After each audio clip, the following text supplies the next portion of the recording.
Nollaig bhór daobh san astráil a haim, agus n-uaire gur san astráil a haim tá sé 36 Celsius fé láthair ar lán an Nollaig, anseo in Melbourne san astráil.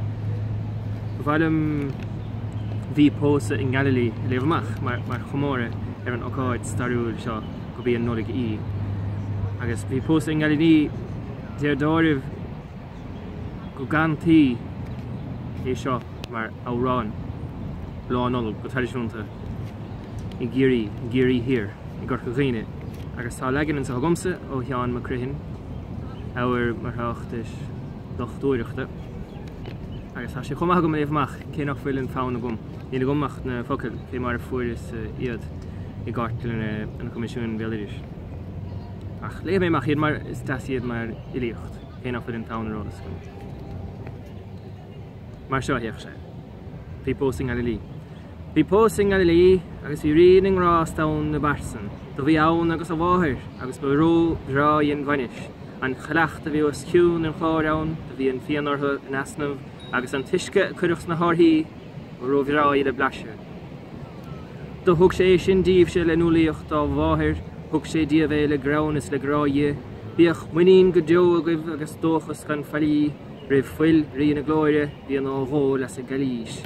Hocht céad díag fáilthe na n-uaire fichead, rih bhacdé na glóire agus na maidin na muide, do thuairlígan na brín glórmhar na dhé agus in na rinne, is gur bíthe Nollaig mór de tháinig an rí ceart na ríthe. Chláir na dhéasan gon léid siad lá chuileir i deampan na trínáide mar a nuirteach an nGeaililí. Á chuireanúil dóibh siúd gur scéal é bhí chuige ag follaigh na d'fháise sa gcompar na crise. Tháirdaigh an bhaidin glórmhar an lenahíosa chun leapan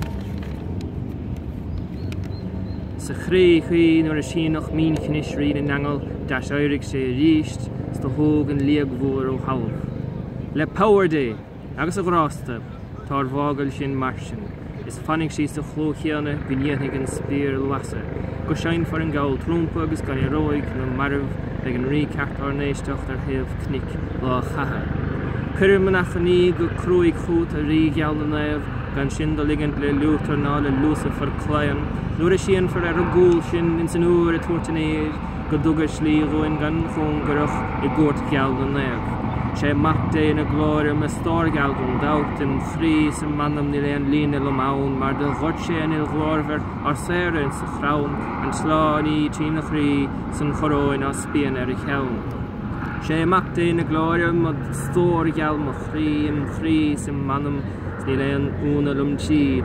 Dahad lá bhí sé siúil sa bhásach agus an dram smáil ar a thaobh tháinig Judas mailethe fé hóin agus an rí glórmhar do dhial. Can I wash it?